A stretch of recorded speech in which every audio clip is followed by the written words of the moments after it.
I was really missing to hear that shofar, actually. Yeah. You know, now that I hear, I felt something nice, you know, this vibration of the shofar. Something was missing. And we know that you were also missing the shofar, right? It's so good to be back. Yeah. Shabbat Shalom to all of you. It's so good to be back having these portions here in the channel after 2 weeks of recession. Yeah, but not recession. Actually, we were doing, you know... it was not with the camera, but... But we were doing portions, and actually it was very good that we were doing this portion as well. Yeah. So it's so good, anyways, to be here, you know, in the channel, to have this portion, to have, see your names in the chat, just to have this interaction every Shabbat is something that we love, is something that we miss every time that we don't do it. And this is something that is filling our hearts, serving Yahuwah, and to be a family with all of you. And I just want to go very quickly on the on the chat, and you can say something if you want in the meantime. Just to see who we have here. We have Camila, we have Susan, Heidi, Will, standing and waiting. What else? Who else? We have DDK, Dave, Davey, and Kelly. I mentioned Heidi, yes.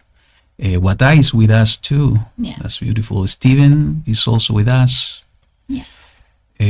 Who else? Arthur and Cornelia. Yeah. It's so good to see you here. Yeah, because we were blessed to meet them and also meet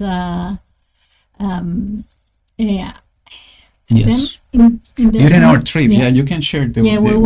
We managed to meet face to face 2 couples. Yeah, 2 couples of It was Nina and his husband, her husband, Chris, and from Sweden, and Arthur and Cornelia. Yeah, so it was special moments, and we also took the advantage to visit, visiting my sister. So.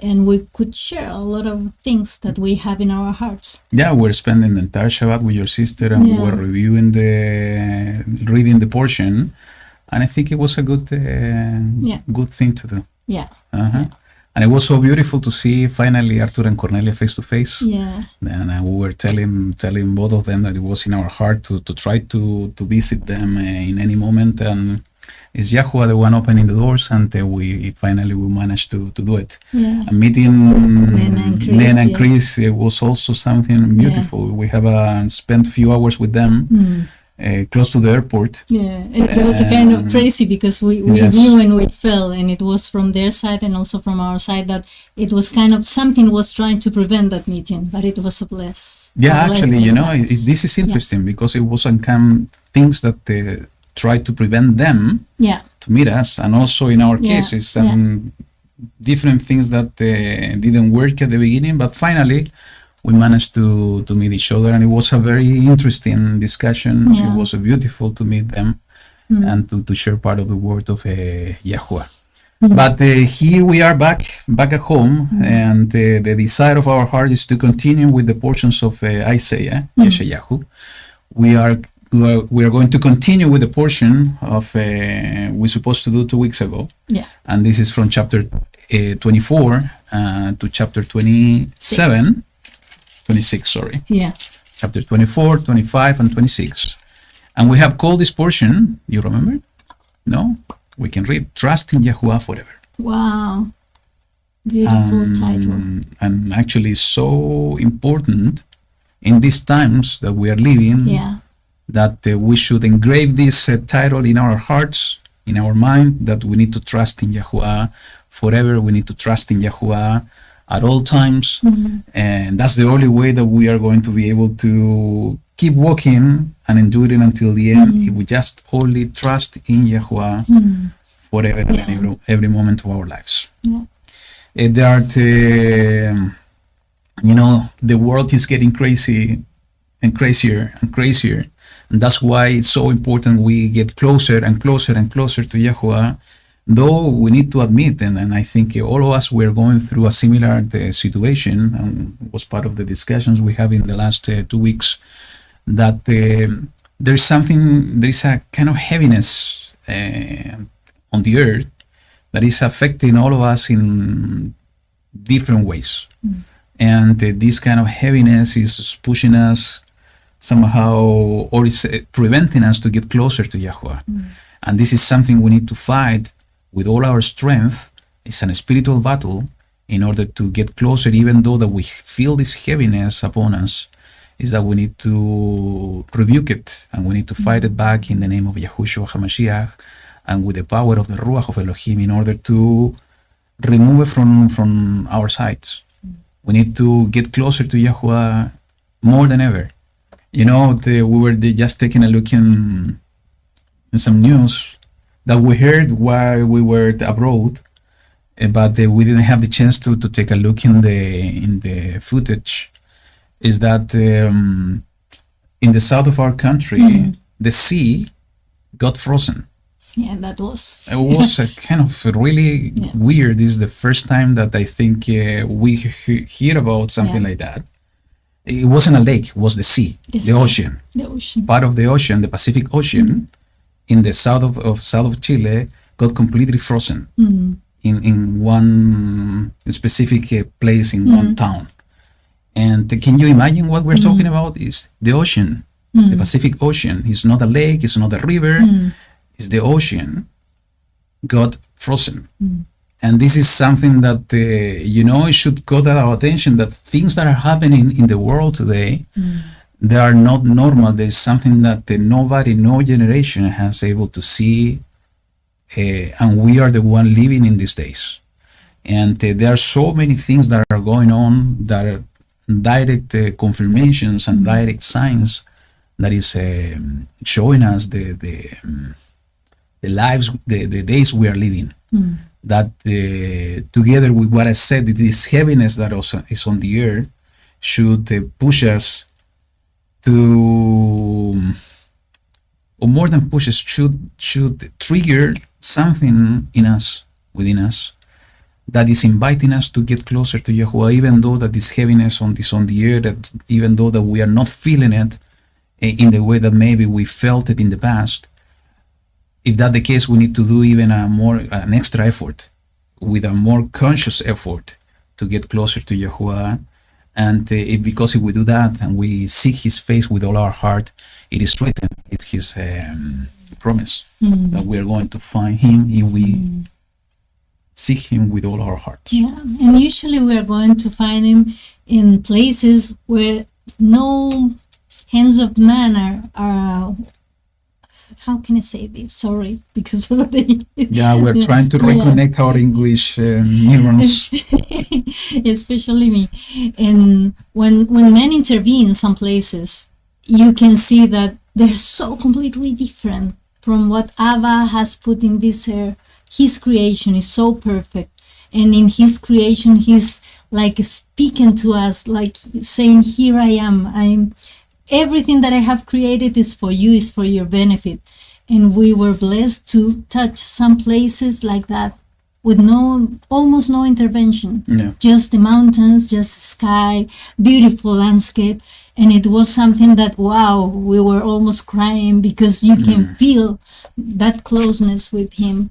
And unfortunately, in the city is not the same. Yeah. And we live in the city here. And we were realizing about that it's so sad that everything, all the system is I don't know, is like half a kind of a leg from us, maybe a hand still. And we want with all our heart to be disconnected from this, because we know that the real world that He has made for us is completely different. So we are thankful for that opportunity, because it was like a kind of little piece of paradise, little piece of heaven, little piece of His creation. And also when sometimes we're maybe facing some difficult times, maybe with the news and things like that, a very dear sister, Christine, she sent us a news that it was so beautiful that it just warmed my heart.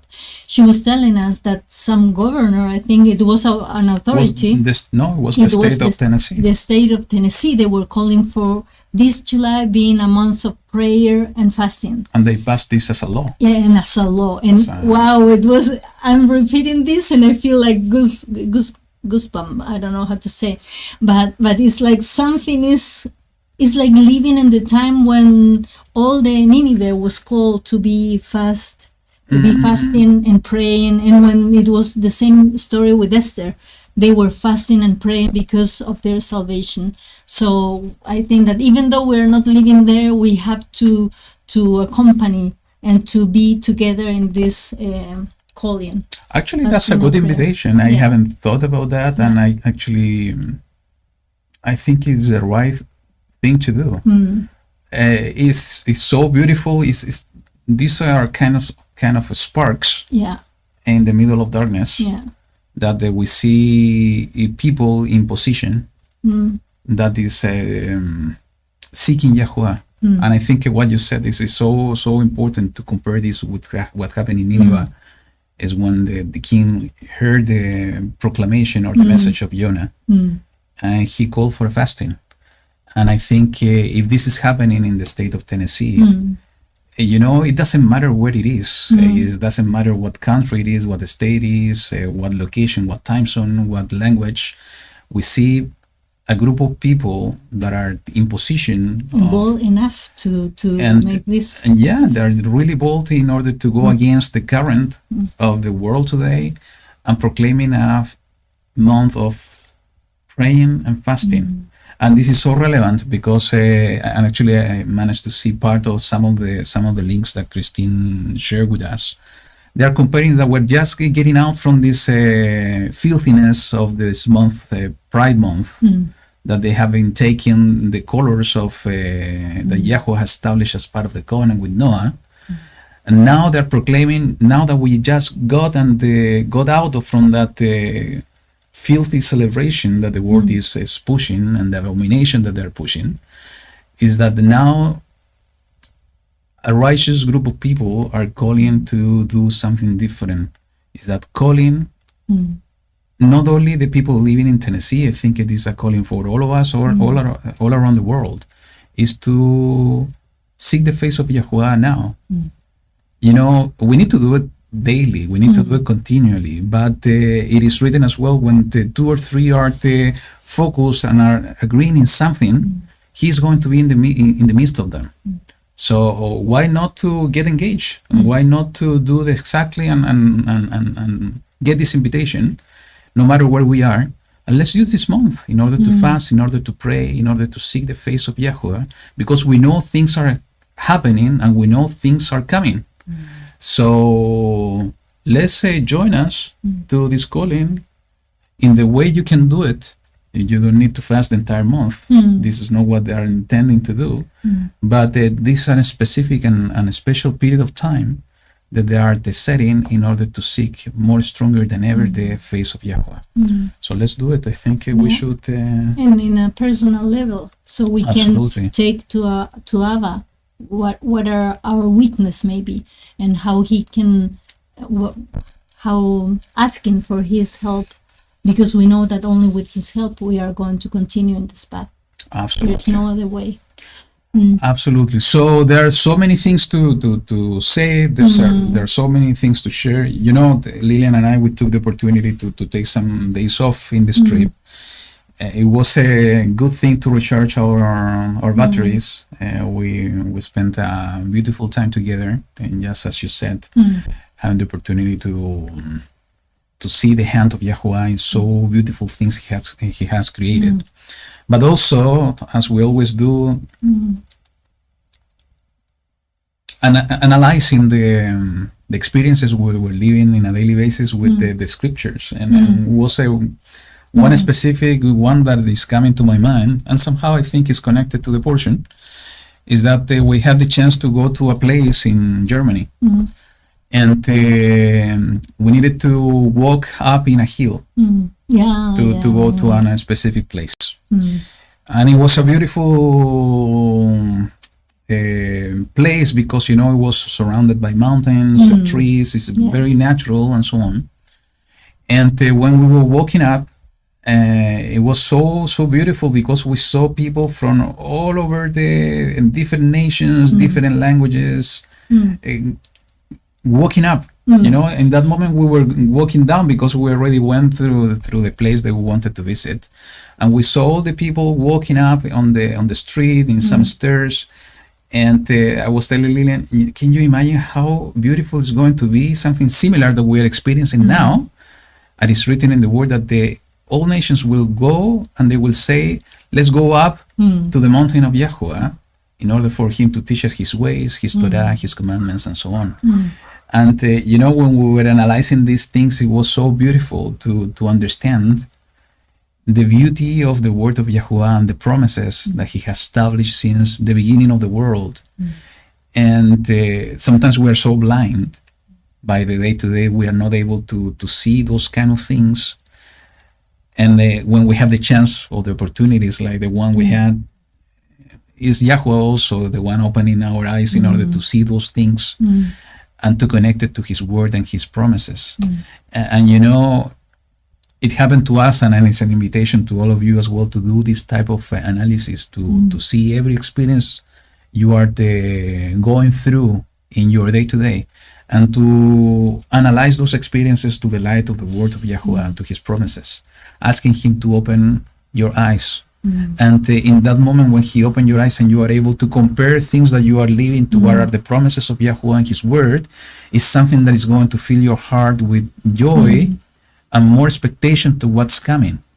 Expectation of what YaHuWaH is going to do and how beautiful are things that he has promised to each one of us if we endure until the end.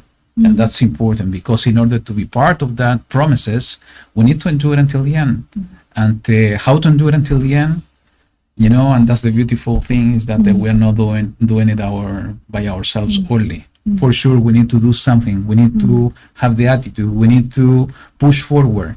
We need to make the decisions. We need to do the action. We need to have the right attitude and the right decisions within us, and also do the actions externally. But all the rest, he's the one doing it. That's his promise. So it sounds difficult sometimes, but it's not difficult. But it's in the other way around. It sounds easy, but we know it's not easy. That's why we need to cry out to him in order to help us, in order to endure until the end, and to have these glimpses of the kingdom every day, because it's the strength somehow is given us by having the chance to look a little bit on what's coming. And he's going to show us that there is something that even we don't understand from our life, from the beginning of our life, maybe in the past, that we have asked a lot of time, why I have to live this? And he's going to show us years later that it was necessary for this specific moment. So he's always doing things in a so marvelous way, and his ways are so higher compared to our just kind of analysis. But when we watch and we see things through his eyes, we are going to have that wow moment, that everything has been made with his love and with his patience, because he knew us more than we can comprehend ourselves. Absolutely. Yeah. So let's move on. Let's share this song with you. And you know, I prepared this song 3 weeks ago, so let's see if somehow it's connected to what we have been saying and what's coming in the portion. So let's listen to this and we will continue.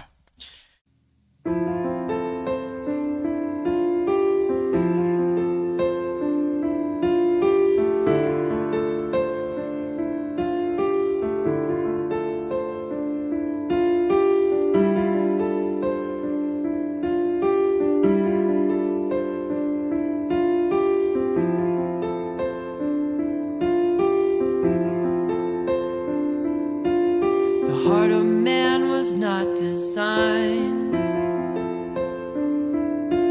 to be afraid of death nor life.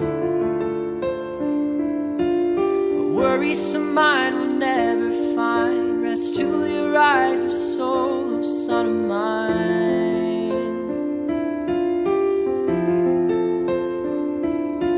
So choose to trust in Yah alone.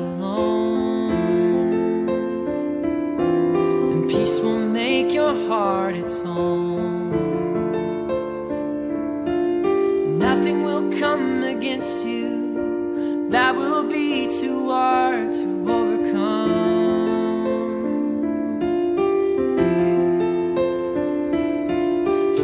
has made your heart of stone as soft as the flesh, and calmed your weary soul in his arms.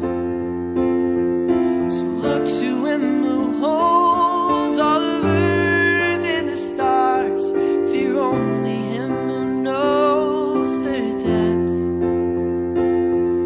and you will see the wonderful peace of Yah.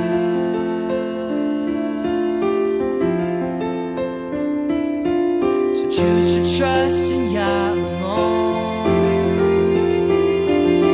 and peace will make your heart its own,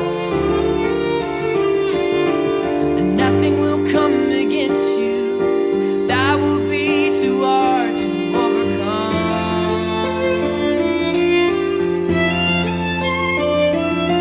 For Yah has made your heart of stone as soft as the flesh, and calmed your weary soul in his arms. So look to him who holds all of earth and the stars. Fear only him who knows their depths, and you will see the wonderful peace of Yah.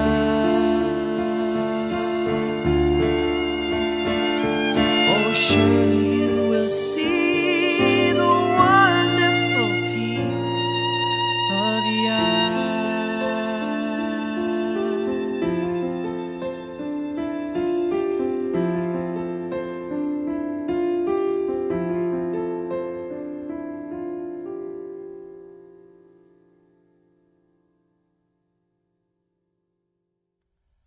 Wow, what a beautiful song. Yeah. It's exactly what we need to do. We need to trust in Yahuwah, and we will have his peace. His peace. His peace on us. So let's pray together. Yahuwah Elohim Sebaot, we want to give thanks to you once again for this gathering, but most importantly because of your presence within us. Thank you, Abba, because in this day you have separated from the beginning of the world, this Shabbat. Is when we are seeking your face with all our strength. It's when we want to get closer to you. And we do it, Abba, with all the intention of our hearts. First of all, to show you how much we love you by keeping your commandments. And also to let you know that you are the most important in our life. You are the priority in our lives, even though that sometimes we forget. You are helping us to remember you when you are knocking the door of our hearts with your Ruach, calling us to get closer to you. And here we are, Yahuwah, opening the doors of our hearts and inviting you to come in, to fill us with your presence, to be among us no matter the distance, because we can feel you, Yahuwah, in this, your temple, the temple you have created in the womb of our mothers. Thank you, Allah, because you can feel our hearts and we can feel the love between us. Some of us, we have not been able to even meet in person, but we can feel your love in our hearts for each one of us, for each other. And it's something so beautiful, Yahuwah, because it's somehow fulfilling what your son Yahushua said, that the world will know that we are his Talmidim, his disciples, when they see the love we have for each other. And this love of Yahuwah is not something that we are creating. It's something that you have established in our hearts. It's something that you have done. And in the same way, Yahuwah, in this moment we want to ask you that you can strengthen our faith, that you can give us of your strength in order to endure until the end, by trusting you, by trusting you until the end, knowing that it's only with you that we are able to get into your kingdom. If we're doing it with all our strength, only with our strength, we are not going to be able to do it because we're going to fail. It's only with you and with your strong hand, your son Yahushua, the one leading us on the way, that we are going to be able to enter into the gates of your city. Give us of your shalom, O Yahuwah. Give us of your joy in our hearts in order to embrace any experience you are bringing to our lives in our day to day, in order to learn and use those experiences in order to grow in the knowledge of your truth, in order to develop your character, your love, your compassion in our lives, because we want to be as you are, Yahuwah.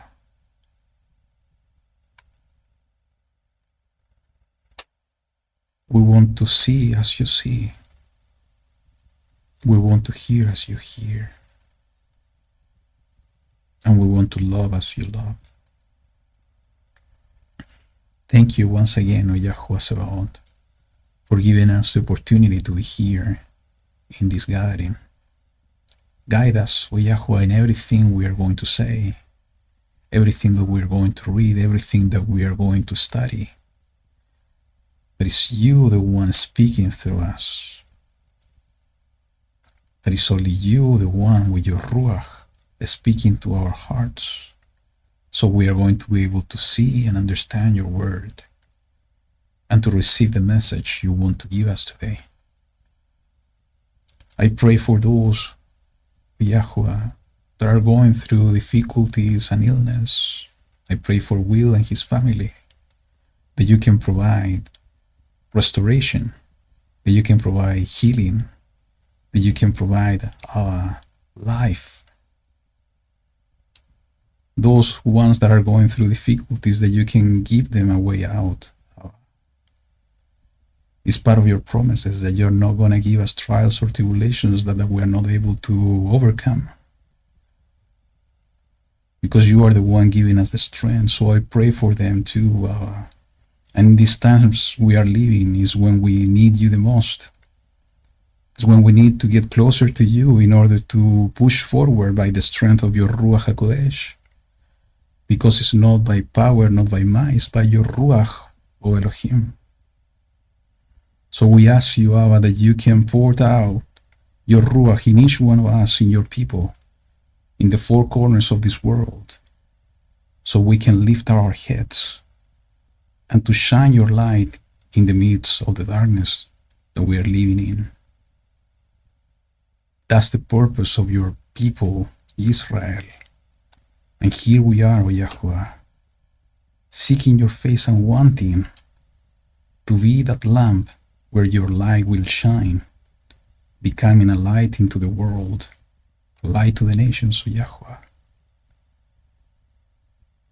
Thank you, O Yahuwah, for being with us, because without your presence we are nothing. Without your presence we cannot move forward. In the same way that Moshe asked you, that your presence be with them, we ask you, Yahuwah, that your presence be with us in this moment. Thank you, for everything you do for us and for the opportunity to be here and to share your word. Thank you, YaHuWaH Sebaot. We love you with all our hearts, and we praise your name. And we acknowledge that you are the only true Elohim. There is no one like you. You are the maker of the heavens and the earth, and you are our Elohim. Thank you, Abba. In the name of your Son, Yahushua HaMashiach, we pray. Amen. Amen. Okay, so let's move on. Let's go to the portion. And as I said, we are going to read and study the chapter 24, 25, and 26 of the book of Isaiah, Yeshayahu. And this is completely a messianic scripture, messianic portion, and is connected to the end times. So we will see what the Ruach is bringing to our hearts the invitation, like always, if you have something to share about the portion, and let's stick to the portion, because it's important that if we study together the portion, YaHuWaH is revealing pieces to each one of us. So if we stick our comments to the portion, it's going to be much easier for us to grow together in what YaHuWaH is trying to show us. So the invitation is that if you have something to share about the portion in your heart, go and put the comments in the chat. Usually when we are talking about the portion here, Lilian and myself are live, we are not taking a look that much in the chat, because we want to be fully immersed in what we are feeling. But later we take a look in the chat. So it's something that is also giving us feedback and completing the picture of what YaHuWaH is giving us by what is given to you. And for sure it's going to contribute to each one of you that are in the chat, in order to grow together, as I said, as a family, on what YaHuWaH is bringing today. Okay? So you are going to read chapter 24 and 25 and 26. No? No, only two of them. 24 and 25. So let's do it. See, YaHuWaH is making the earth empty and making it waste, and shall overturn its surface, and shall scatter abroad its inhabitants. And it shall be, as with the people, so with the priest, as with the servant, so with his master, as with the female servant, so with her mistress, as with the buyer, so with the seller, as with the lender, so with the borrower, as with the creditor, so with the debtor. The earth is completely emptied and utterly plundered, for YaHuWaH has spoken this word.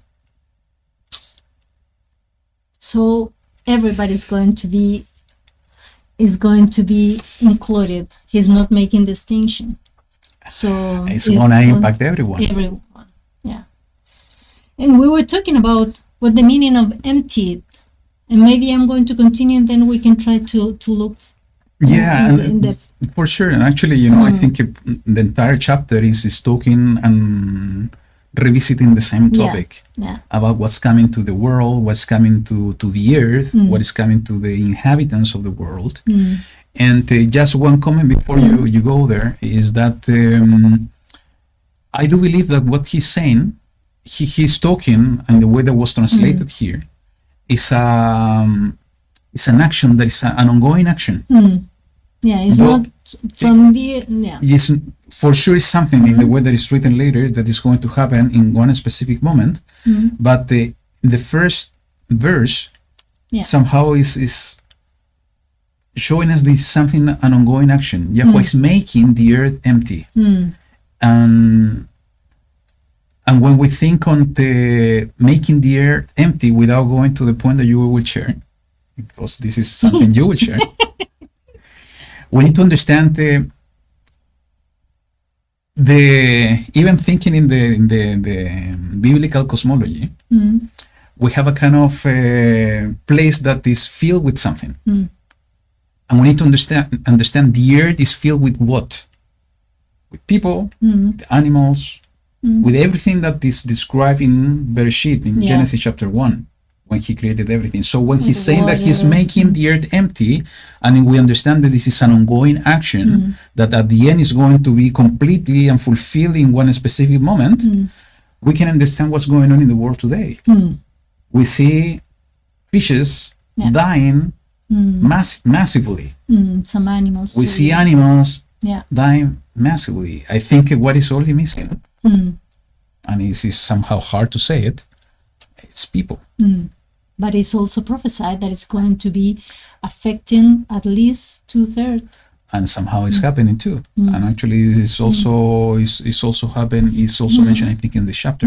So it's not saying only about physical destruction, though it's said here, just to go in a little bit more details. It said shall overturn its surface. So overturn its surface is like turning a table. So that's it's changing the surface. And scatter abroad its inhabitants.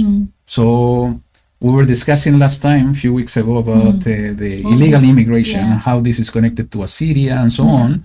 So it's kind of immigration in reverse, if I would say so. So it's emptying the earth of everything he has created, similar to what he did during the flood,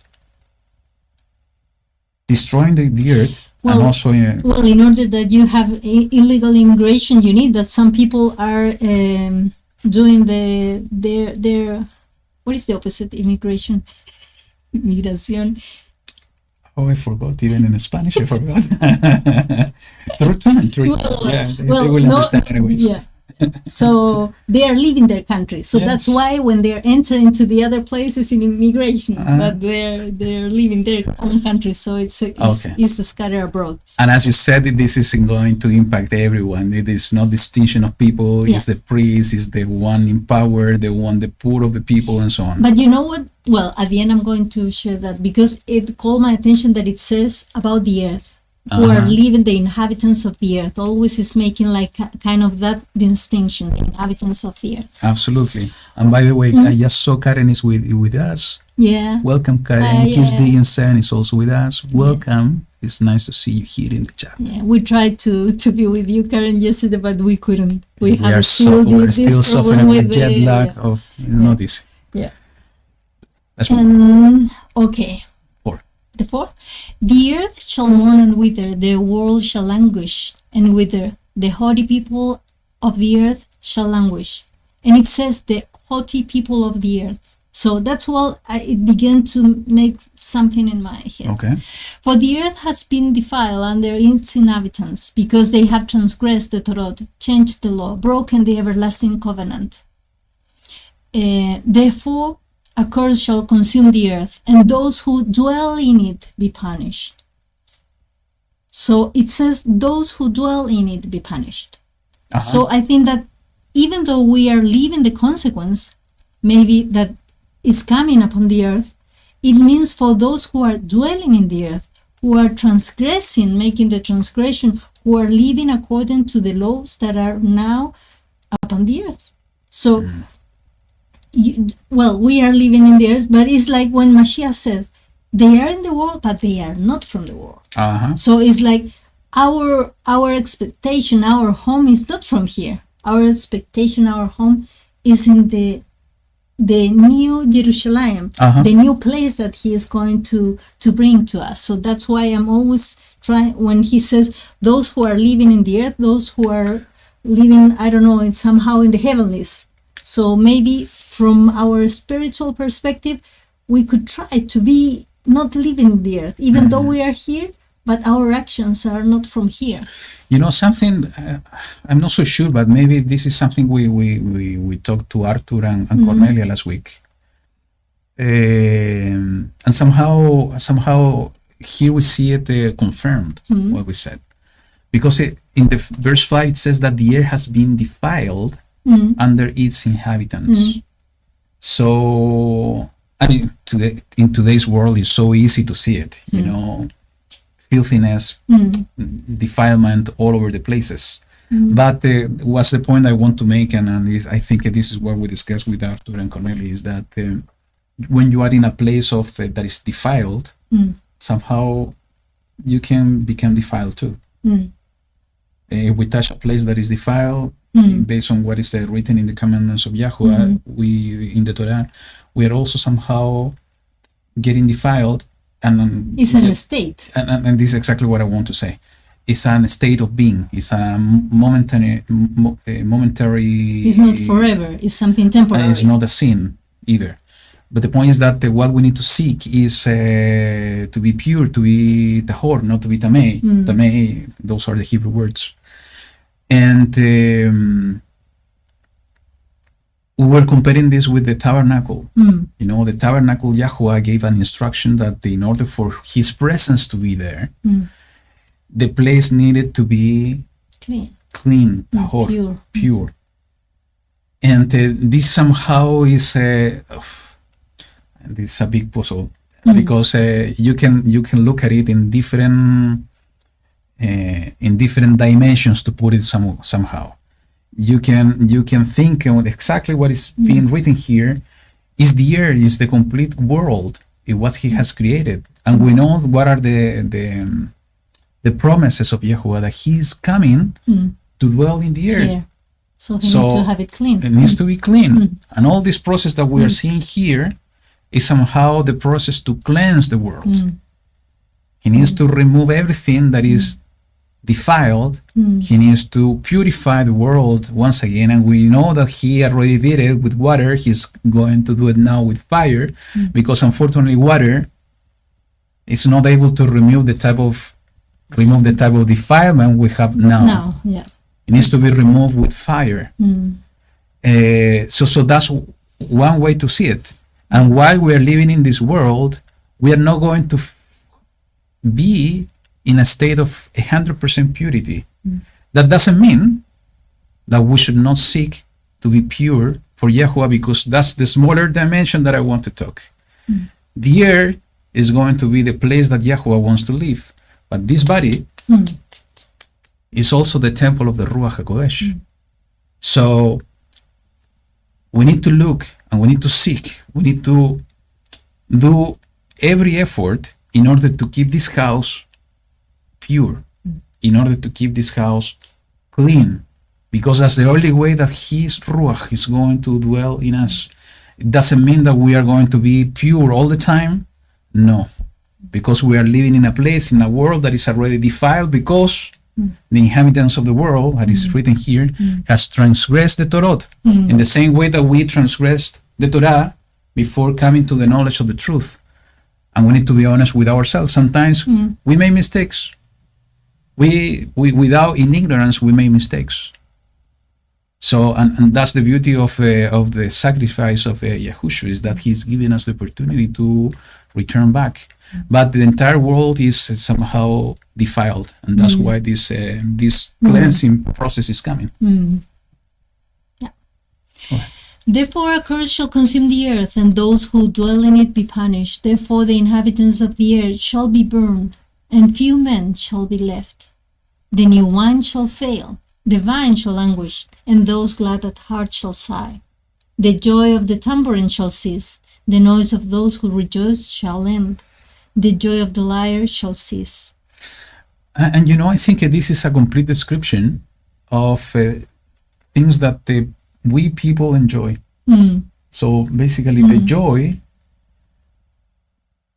of life somehow is going to disappear. That's why in other place of the scripture is saying that the day of Yahuwah is going to be a terrible day. It's not gonna be an easy one. Actually, there is a warning in one place saying that woe to you who are seeking for the day of Yahuwah, because it's going to be a day of darkness, a day of terrible day. So, and we see here somehow the same description, that everything that we enjoy in life is going to disappear, and we know that this is going to be momentarily, because it's part of the cleansing. Yeah, somehow I think that even the little thing that used to give us joy, they're going to disappear. Or maybe we're going to be like immersed in a kind of, I don't know, maybe a different state of depression or something, that it could affect us, that we're not going to have like that kind of sensibility. And maybe it's part of the heaviness I was talking at the beginning. Yeah, maybe. Yeah. No more do they drink wine with a song. A strong drink is bitter to those who drink it. The deserted city shall be broken down. Every house shall be shut. No one enters. And when I read this, I was thinking about maybe it's going to be like a second, what do we have with the COVID? Like a shutdown. Yeah, something lockdown. Like that. Maybe a new lockdown that is going to be even more drastic. Could be, and I think it's coming. It's a matter of time. There is a crying for wine in the street. All joy shall be darkened. The gladness of the earth shall be gone.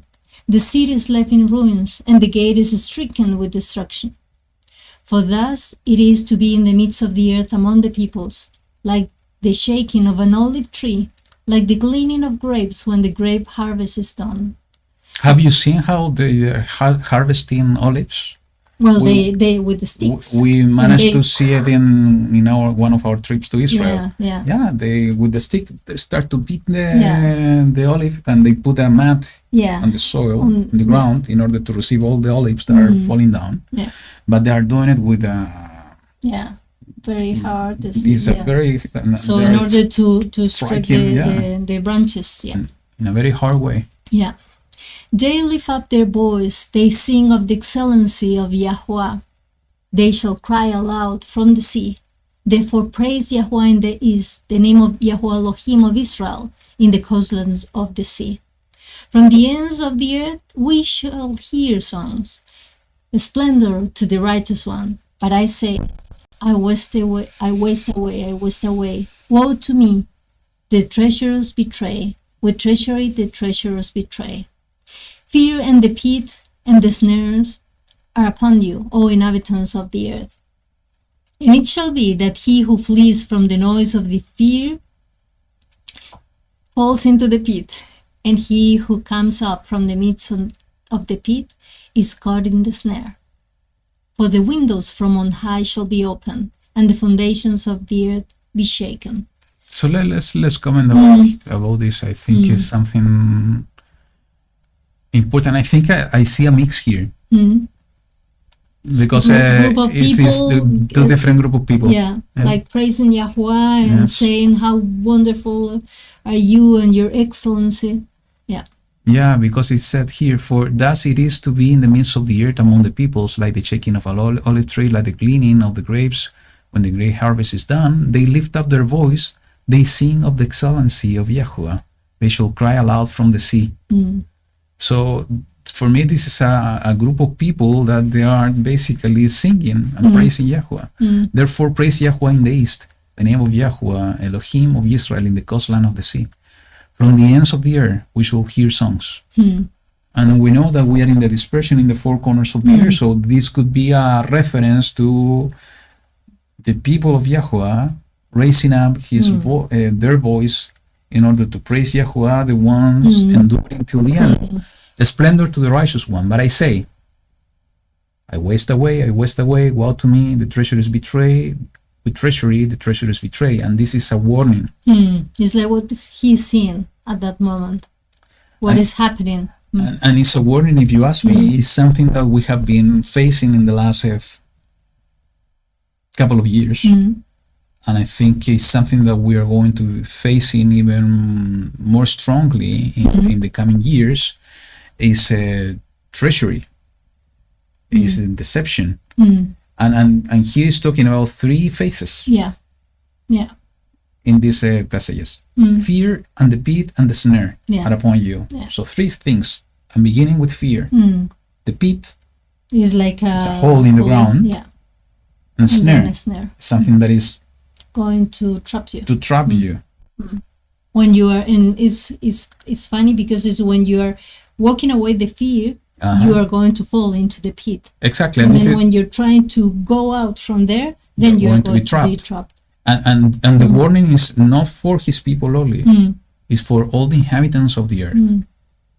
And somehow it's connected to the emptiness or the process that he is doing in order to shake the world. It said, and it shall be that he who flees from the noise of the fear. And what happened? What was the main message in the 2020? Fear. We need to be 2 meters away in distance from some other in order not to get contaminated. Yes, or ill. And social distance. So many things that we all know. It's fear. It's spreading fear in order to separate people. So the first thing was fear. Then those are fleeing from the fear or escaping from the fear fall into the pit. What is the meaning? I don't know, but it's a second phase of what they're trying to cut the inhabitants of the earth. Maybe it was when we were like obligated to be inside of the houses, like you are caught in some place. You couldn't get out. I don't know. So, pit, it could be... Or maybe a kind of deep depression. It could be, yes, and it could be connected to Sheol as well. When you are dying, you are going into a hole in the world, in the earth. So, I don't know. It could be many things. That's why we need to be so attentive to understand as soon as this is begin to happen. And those that are, coming up from the pit, it's something, a pit is something that you are not going to be able to get out. It needs to require a lot of strength. You are in a kind of a prison, I always remember about Yahusef. Yes. Because he was saying that he was in a pit. And it was like maybe when you are facing a very big trouble and you're feeling that you don't have a way out. Maybe it could be that. Exactly. And those that are able to escape from the pit, they are going to be caught in the snare. So 3 phases. We need to be so attentive to understand what's going to happen. And one of the things I have been studying before this trip we had, it was exactly to understand what's coming. I think more things are coming and could be related to the pit and the snare. And most probably very soon, this year or next year. So for the windows on high shall be open and the foundations of the earth be shaken. It's like the description of the flood. Yes, the windows open. And then the foundation of the earth shaken somehow. The earth shall be utterly broken, the earth shall be completely shattered, the earth shall be fiercely shaken, the earth shall stagger like a drunkard, and it shall totter like a hut, and its transgression shall be heavy upon it, and it shall fall and not rise again. And in that day it shall be that Yahuwah punishes on high the host of exalted ones, and on the earth the sovereigns of the earth. That's why I was mentioning it to you, that there is kind of 2 group of people, because it says punishes on high the host of exalted ones. Like I was thinking about some people living there, but they are exalted ones somehow. I think you will have 2 type of beings, one on the earth and one on heaven. He's saying, and actually there's some references in the book of Enoch when he's talking about stars that are going to be in prison in the dark places. And I remember about that scripture that he said that judgment is going to start from his throne. So it's going to be from. I think Michael Heiser was speaking about that when he was speaking about the 2 powers in heaven. We'll recommend you to take a look in his lectures on the topic, just to see and study this together with the word of Yahuwah to understand the message he's providing. I do believe that somehow it's going to be judgment not only here on earth, it's going to be in heaven too. And we need to understand that even in the New Testament, the Brit Hadashah is talking about the power and the princes of the earth. So there is a spiritual battle and also a physical manifestation here in the earth. When he's saying here is that in that day shall be that Yahuwah punishes on high the host of the exalted ones, and on the earth. So he's making the difference between something on high on the Shemaim and something on the earth. So on high the host of the exalted ones, and on the earth the sovereigns of the earth. And they shall be gathered together as prisoners are gathered in the pit, and shall be shut up in the prison, and be punished after many days. And the moon shall blush, and the sun shall be ashamed, for Yahuwah of hosts shall reign on Mount Zion, and in Jerusalem, and before his elders in esteem. So let me make some reference about an eclipse. Yes, I think so. So when we go back to the chapter 13 of the same book, we have some cross-reference to what we were discussing here. So 14 of the chapter 13, verse 14. So we were talking about this in the verse 12. I shall make mortal men scarcer than fine gold, and mankind scarcer than gold of Ophir. So I shall make the heavens tremble, and the earth shall shake from her place in the wrath of Yahuwah Sebaot, and in the day of the heat of his displeasure. And it says in the 14, and it shall be as the hunted gazelle, and as the sheep that no man takes up. Every man turns to his own people, and everyone flees to his own land. It's exactly what we were seeing in the other one when we were talking about a reversed immigration, or immigration in reverse. So the description of the earthquake that is going to happen is that the heaven is going to tremble, and the earth will shake from her place. In what moment? At the day of the heat of his displeasure. And this somehow is so connected to the day of the return of Mashiach. Yeah. Because he said, Mashiach in Matthew chapter 24, is that the heaven is going to depart as a scroll. Yeah. It's the same description that we were reading in the chapter 13, and somehow connected to the earthquake that is being described here on this in this chapter 24. The earth shall stagger like a drunkard. The earth shall be utterly broken. The earth shall be completely shattered. The earth shall be fiercely shaken. It's like it taking a ball. Yeah. It's doing like that, exactly as we were it was described with the olive tree. So, and when we read the book of Revelation, everything is connected to. Actually, the book of Revelation is talking about different earthquakes, big ones. But there is one that is the bigger one that somehow is the one I do believe is described here. So this passage, from my point of view, in the verse 22, and they shall be gathered, when it's talking about the exalted ones on the Shamayim and the sovereigns of the earth, they shall be gathered together as prisoners are gathered in the pit, and shall be shut up in the prison, and be punished after many days. Punished. Yeah, and it's going to be like the when it says that it's going to be in change for many days, like the 1,000 years. Yes, that's my interpretation. It's talking about. We know that the final judgment is coming after the 1,000 years.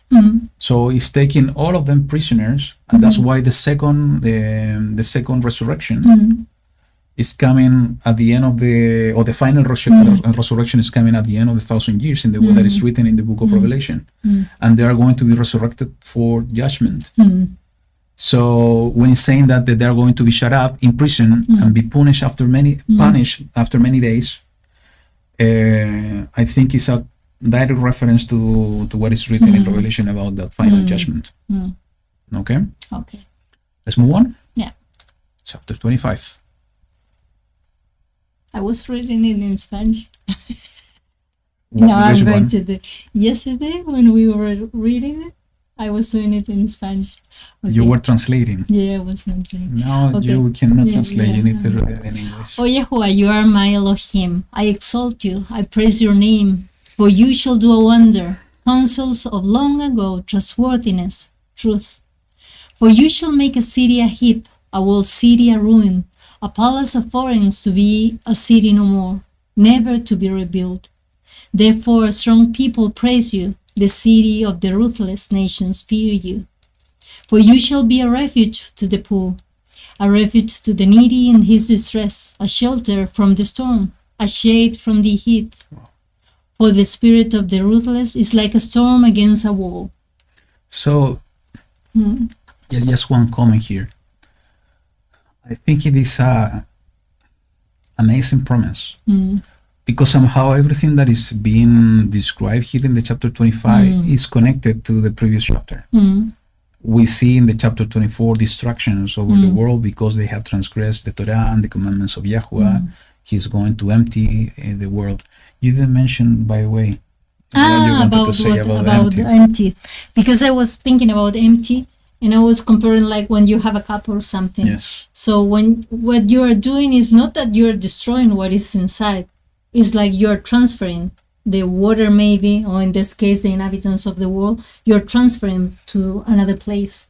So maybe that's why the immigration. So he's causing maybe all that what is happening. So people moving from one place to another. Maybe the places, like the nature is being emptied, like with all these landslides.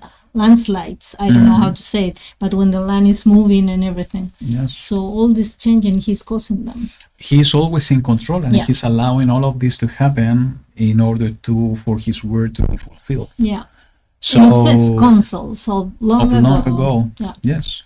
So what I wanted to say, this promise in the verse 4 is so beautiful, because even though in the midst of the storm, this is the way that is being described. He is going to be a shelter from the storm. He is going to be a refuge for the poor, for the needy, in the distress, a shade from the heat. Yeah. So sometimes we are so concerned What we're going to do. on what's coming and how to prepare ourselves, until we see promises like this one. I do believe that Yahuwah is going to protect us. He's going to protect his people wherever we are. That doesn't mean that maybe he's going to gather us to a specific place. Most probably that's going to happen too. But in the same way that he has been protecting us during our lifetime, and especially during the last few years and everything that we have been facing, his promise is everlasting, and he is going to provide protection. He is going to be our refuge. And as I was sharing with my family in a message some days ago, is that in order to be and in order to have that refuge, we have to be under him. He is not going to protect us if we want to be far away from him. We need to be under his wings in order to be protected by him, in order to have that shade from the heat, in order to have that shelter from the storm. We can say with our lips that we are close to him, but with our actions, with our heart, we are far away from him.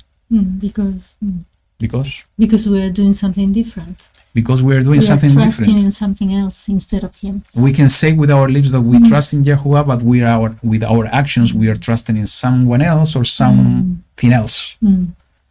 We need to be echad. We need to be one in what we think, in what we do. That's the only way that we are serving him, not only with lips, also with our heart. And I know it's not easy to do it. It's much easier to say it. Yeah. And this is something that all of us were struggling in our day-to-day, and it's the decision we need to make. It's a decision that is being put in front of our faces at every moment. It's exactly the decision that Moshe, when he was speaking to the second generation of the children of Israel, and he said, here you have in front of you two ways. You have life and death. So you need to make a decision, and that decision is something that we are making not even every day, at every moment, in every experiences we're facing. Is to decide for Yahuwah, not with our lips only, completely, with our hearts and with our actions. That's the only way we're going to be able to get this refuge in the time of needs, a shelter from the storm, and the huge storm, the perfect storm that is coming. You can continue. Okay. You subdue the noise of foreigners, as heat in a dry place, as heat in the shadow of a cloud. The singing of the ruthless is subdued. And in this mountain, Yahuwah of hosts shall make for all people a feast of choice pieces, a feast of all wines, of choice pieces with marrow, of all wines well refined. So it's going to be something exquisite, even though we have not having it for a long time. Is Yahushua said in one of his parables that we are going to be invited to this great feast when we're going to be able to drink with Abraham, with Isaac, with Jacob. Yeah. And I think this is exactly the feast that he's describing. After the huge storm, he is coming to restore everything. And what is written later in the next verse somehow is complementing this feast. It's not only joy and rejoice, it's also the removing of something that you are going to read now. And he shall swallow up on this mountain the surface of the covering which covers all people. and the veil which is spread over all nations. He shall swallow up death forever. Wow. And the Master Yahuwah shall wipe away tears from all faces and take away the reproach of his people from all the earth, for Yahuwah has spoken. You can complete it, and then we are going And to share something. it shall be said in that day, see, this is our Elohim, we have waited for him, and he saved us. This is Yahuwah, we have waited for him. Let us be glad and rejoice in his deliverance. For the hand of Yahuwah rests on this mountain, and Moab is trodden down under him, as straw is trodden down in the water of a dunghill. And he shall spread out his hand in their midst, as he who swims spread out his hands to swim.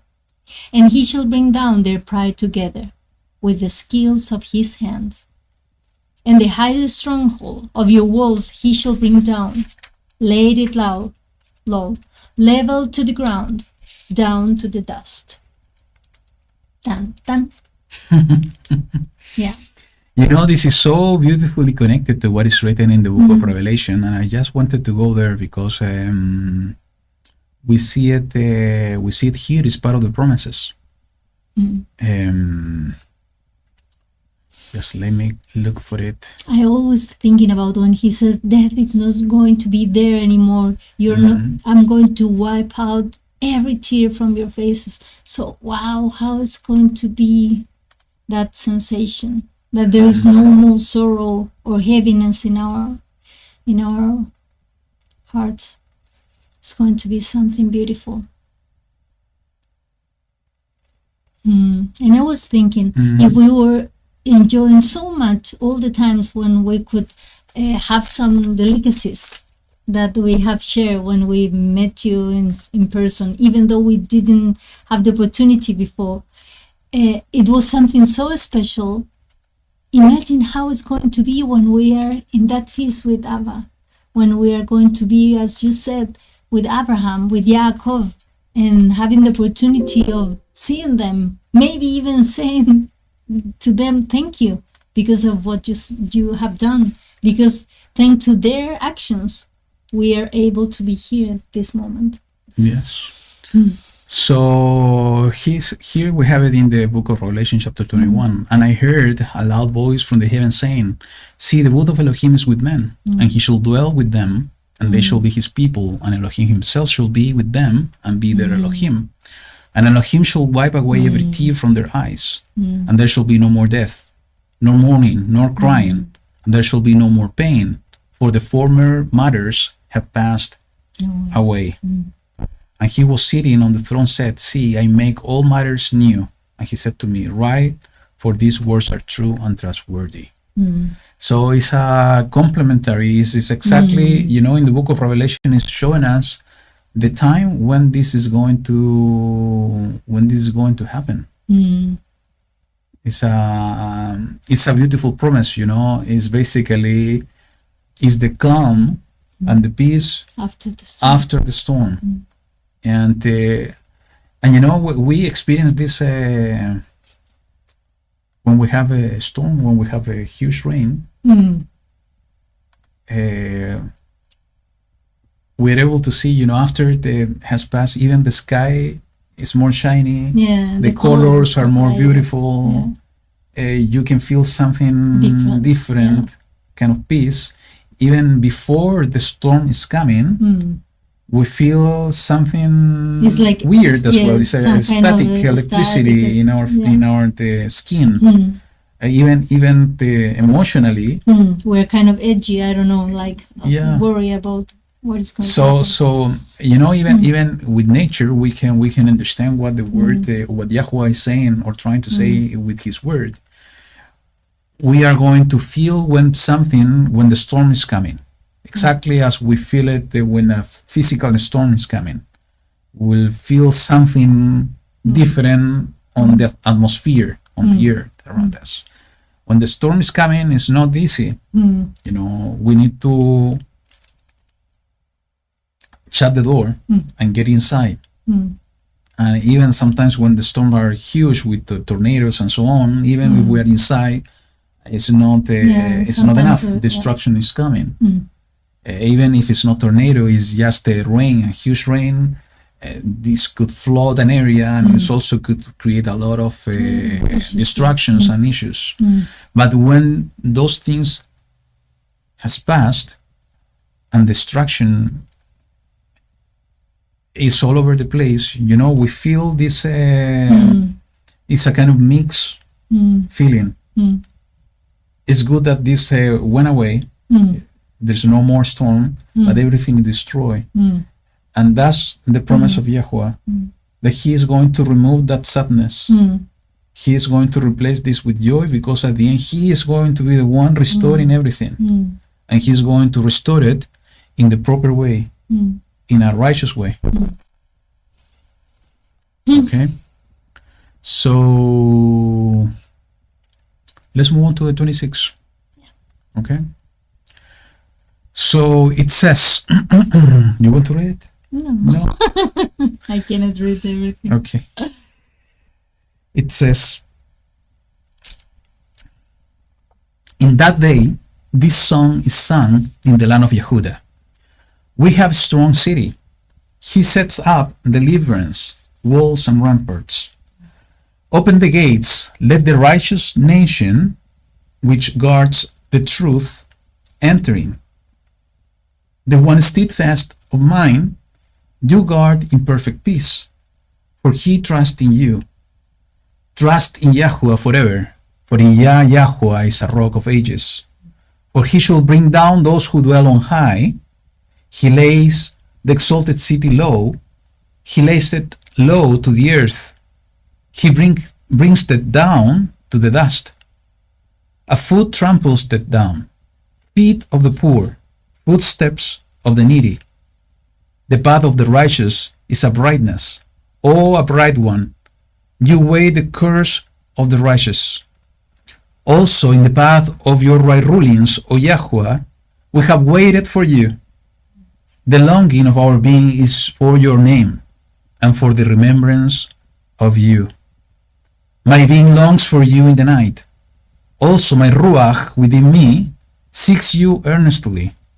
For when your right rulings are in the air, the inhabitants of the world shall learn righteousness. So let's keep it till there, and maybe we can make some comments. Anything you want to share before I go? That maybe, I think that I was telling you about this, that sometimes we have heard about this saying that it says, well, when you meet some people, you have to avoid 3 topics. You have to avoid sports, talking about sports. You have to avoid talking about politics, and you have to avoid talking about religion. Well, that's a normal saying, right? Yes, a normal saying.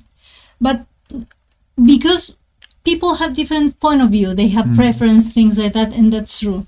But I am thinking, when we have stopped about talking about, it's not about religion, because we know that religion is something made by men. But when we are stopping talking about how great Abba has been done in our life, and we are not sharing that, we are like also spreading this kind of like normal situation that everybody's avoiding to speak about him. And how people are going to be bold enough to speak if we are not being the first one of defending him, on giving our testimonies, our sharing about what he is doing. So, and it says here, when your right rulings are in the earth, how people are going to know about right rulings? If we share this with them. Yeah. So for sure, Yahushua is the one that is going to establish everything, but we need to prepare the way. Yeah. That's the way we shine his light, by living according to his Torah, his right rulings, the Mishpatim. Yeah. And like sharing, there is a way that we can live in a way that it was designed by the Creator. And he wants us to live, and not live only for some years. He wants us to live forever. That's the most beautiful promise. And so if we can be able to put him in the center of everything, I know that everything could change. Yes. So one thing that I wanted to share here in this passage, first thing that I just saw it, we need to prepare our vocal cords because we are going to sing. And if you have not sung in the before, so prepare yourself because you are going to sing. And this is exactly the song we are going to sing. We have a strong city. If we believe, if we really believe we are going to be part of the city, we are going to be singing this. We have a strong city. We, the people of Yahuwah, have a strong city. Those one enduring till the end. Those one going through a storm because we have a strong refuge, a shelter. That is Yahuwah. We have a strong city, the New Jerusalem.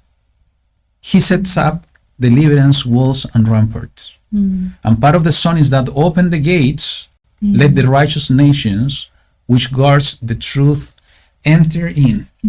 And go ahead. No, that it was mentioned about the ramparts. So that means that if this city has walls and ramparts, walls usually are made or are there for protecting this place. And the ramparts are something that you have to remove in order to have the protection, to avoid people going in. But there is going to be one moment that he is going to because that maybe is not something that everybody has access. It's like the Ark of Noah. Yeah. You know, the door was open until the door was closed. So, but he says he's going to move them again so people can enter again by them. Yes. So it's beautiful. No, it's a beautiful. And actually how we are going to be able, and that's the secret, you know, is the key, how we are going to be able to be the singers of that song is by being steadfast of mind. You guard in perfect peace. Or he trusts in you. Is to trust in Yahuwah, is to be steadfast of mind. And what is mind in this case, you know, is not something external. Though the actions, as we have been saying, are important, is the way that we are completing our belief, our emunah, our faith, is something, is our inner condition. Is that we are steadfast in our inner being, in our decisions, in our actions, in our intentions, inside this house. We are the ones always observing everything that is going on around us. Is that inner man, inner woman that needs to be steadfast on the decisions, in the attitude, in the feelings of Yahuwah and his ways. That's the only way that we're going to have perfect peace, even though that everything around us is being destroyed. Is because he is the one dwelling within us, because we are opening the door of our hearts for him, because we are trusting in him. Trusting Yahuwah forever, for in Yahuwah is a rock of ages. What is a rock of ages is a complete reference of the rock of foundation. Is where we are building up our houses. That rock, even though the world and the earth is going to be shattered and utterly destroyed, as we were reading in the previous chapter, that rock will remain. It's not going to be removed. And if we are building our house in that rock, we will have protection, but we need to be steadfast in mind. The house is externally and also internally, in order to be protected, because we are trusting in Yahuwah forever. So few things just to complement here in the verse 2. Open the gates, let the righteous nation which guard the truth enter in. And this is something that woke me before the 2 minutes before starting the broadcast. I'm gonna keep that woke me at the end. Let me share something before. There's something beautiful in the book of Tehillim, somehow connected to the open the gates, let the righteous nations which guard the truth enter in. In the book of Tehillim, Psalms, chapter 24. And it says, the earth belongs to Yahuwah, and all that fills it, the world and those who dwell in it. So he's going to empty everything, but everything that is in the world belongs to him. So he does what is good and what is in his mind, because everything belongs to him. For he has founded it upon the seas, and upon the waters he does establish it. Who does go up into the mountain of Yahuwah, and who does stand in his set-apart place? And here's the secret. Who are the ones that are going to enter into the gates? He who has innocent hands and a clean heart, who did not bring his life to naught, and did not swear deceivingly. He receives a blessing from Yahuwah, and righteousness from the Elohim of his deliverance. The righteous nations, he's talking in the book of Isaiah, right? This is the generation of those who seek him, Yaakov, who seek your face, Selah. Lift up your heads, all you gates, and be lifted up, you everlasting doors, and let the sovereign of esteem come in. Who is the sovereign of esteem? Yahuwah, strong and mighty. Yahuwah, mighty in battle. Lift up your heads, all you gates, even lift up, you everlasting doors, and let the sovereign of esteem come in. Who is the sovereign of esteem? Yahuwah Sebaot. He is the sovereign of esteem, Selah. You know, when I connect both things, the song that we are going to sing with this song that is in Tehillim, that is also a song, it's inevitable for me to picture the king, because he's saying that the king is going to be entered through the gates.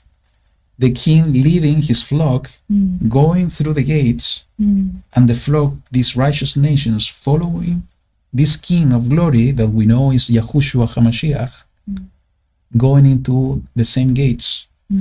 And there are few other passages that somehow is connecting the same picture. The next one is the same book of Isaiah, Yeshayahu, chapter 62. And I'm just going to read verse 10 onwards. It says, pass through the gates. Prepare the way for the people. Build up the highway. Remove the stones. Lift up a banner for the peoples. We know who is the banner. See, Yahuwah has proclaimed to the end of the year. Say to the daughter of Zion, see, your deliverance has come. See, his reward is with him, and his work before him. And they shall be called the set-apart people, the redeemed of Yahuwah. And you shall be called sought out, a city not forsaken.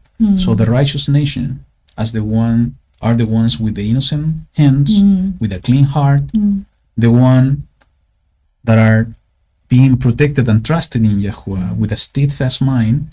Those are the ones that are going to be called the set-apart people, the Kadosh people, the redeemed of Yahuwah. And this is so beautifully connected to what is written in the book of Revelation, in the chapter 22.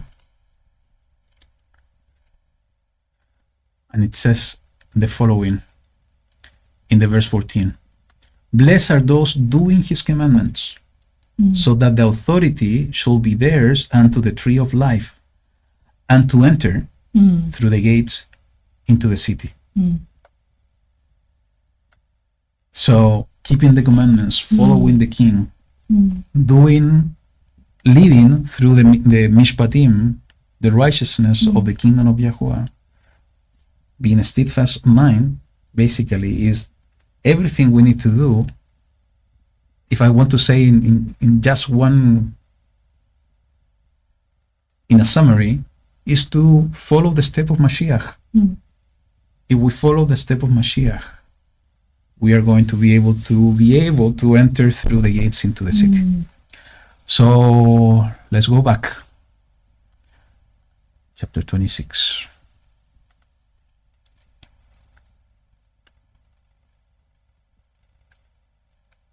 So my being longs for you in the night, also my ruach within me seeks you earnestly. And when we were talking at the beginning that we need to get closer even more than before, this is the way to do it, is to seek him earnestly. For when your right rulers are in the air, the inhabitants of the world shall learn righteousness. The wrong finds favor, yet he shall not learn righteousness. In the land of straightforwardness, he acts perversely and does not see the excellency of Yahuwah. O Yahuwah, your hand is high, they do not see. They see the ardor of the people and are ashamed. Also, let the fire for your adversaries consume them. And this is somehow reinforcing the idea of what we were talking in the previous chapter. It's about two groups of people. Those ones that are going to be praising Yahuwah, even though in the midst of the distractions of the world, and those ones that are not going to be able to see it. Even in the book of Revelation, we see it happening that even though the Yahuwah is bringing all the destruction, the people, instead of repenting themselves and doing teshuvah, they are going to complain and even to curse and blaspheme Yahuwah even more. And this is exactly somehow a picture of what is written in the book of Revelation, seen here as well in this chapter of Yeshayahu. It says, O Yahuwah, you establish peace for us. You have also done all our works in us. O Yahuwah Eloheinu, other masters besides you have had rule over us. Only in you do we make mention of your name. And I think all of us, we are feeling this. Sometimes we are feeling trapped, that we want to be free physically in different ways. And we see that the masters of the world are ruling over us because we are in the world, even though we are not from the world. It says, the dead do not live, the Rephaim do not rise. Therefore you have visited and destroyed them, and made all the remembrance to perish. You shall increase the nation, O Yahuwah, you shall increase the nation. You are esteemed, you shall expand all the borders of the land. O Yahuwah, in distress they shall visit you, they shall pour out a prayer when your disciplining is upon them. As a woman with child and about to give birth writes and cries out in her pain, so shall we be before your face, O Yahuwah. We have conceived, we write in pain, we have given birth to wind. We have not accomplished deliverance in the earth, nor have the inhabitants of the world fallen.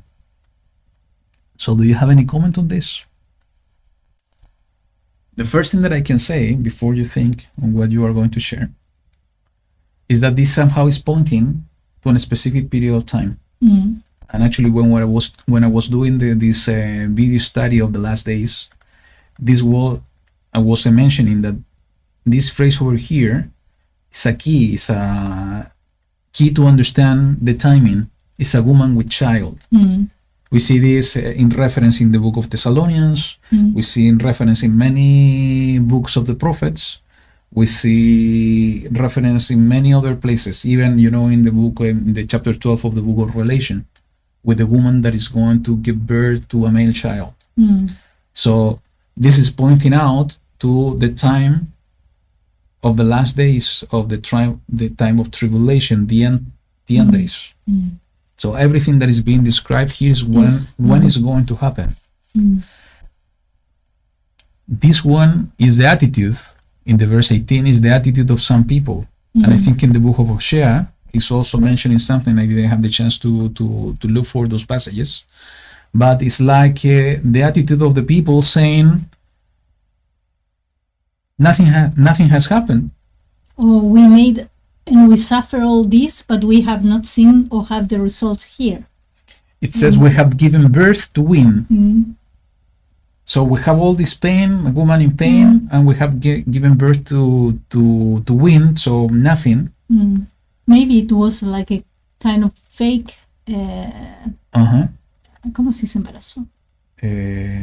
Pregnancy. Pregnancy, like a fake pregnancy. We have not accomplished deliverance on the earth. In the earth, is this deliverance talking about is the pregnancy? So giving birth, delivering a baby, nor have the inhabitants of the world fallen. So nothing has happened. Yeah. So all these prophecies of distractions that the world is going to fall, is just fake news. Basically, is what he's saying. But they were going through the pain. Through the pain. And Maybe I will look for the passages because there are more the passages I think in the book of Hosea and somewhere else it that is could be talking that about the maybe same. they were waiting for something visible, and maybe there are some things that are kind of deliverance that is not It could visible. be. Because Yes. I remember about when a lot of people from the time of Mashiach, they were waiting for the Mashiach, and they were thinking that the deliverance that he was bringing, it was about something physical here in the earth, like from the government.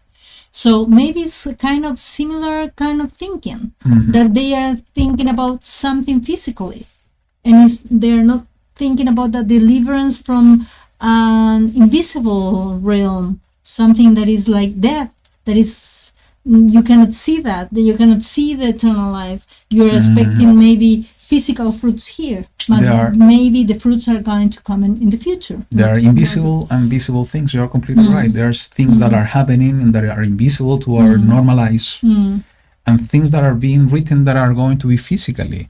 So it's something that I think that's the attitude of so many people in these days, and it's been the attitude of people through generations. Is that it is written. I'm gonna paraphrase because I don't remember exactly. People saying it is written in the word. What is the promise of his coming? So people doubting and also even mocking that you have been saying and thinking that this is going to happen, and nothing has happened. The same thing is happening today. Even though that we see signs being fulfilled, we see the world today, or what's going on in the world today, is something no generation in the past has seen. So, but still, there are people who think that this is something that every generation have thinking. Exactly. That in every generation they were living the same. Even there are people, and this is something very weird that has happened to me, to us lately, and this is something that I have been seeing for a while as already in known people that are the influencers, to say so, that are coming to believe in Jesus Christ. But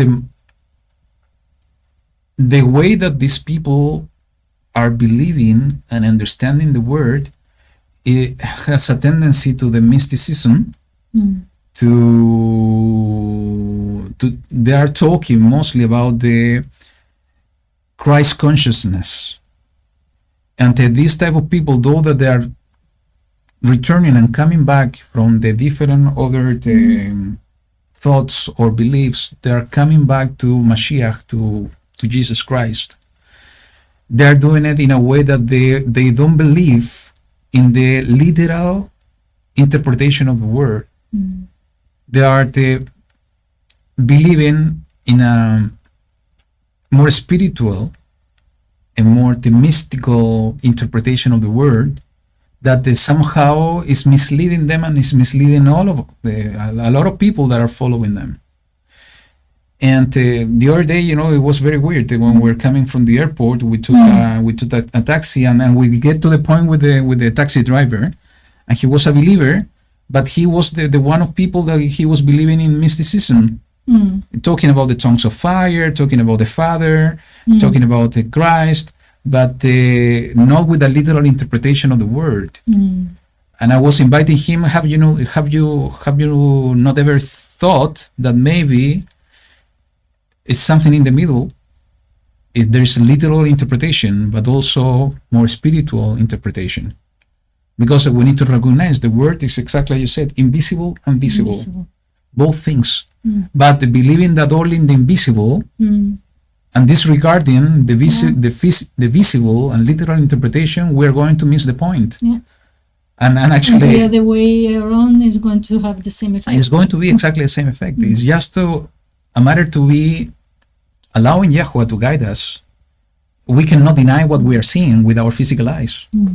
And it's exactly as it's written. Everything that's happening, we don't know the time and the hour and the day or the month or the year, but we know that we are living in those days. We see happening. But also we need to understand that there is a spiritual world. We are spiritual beings.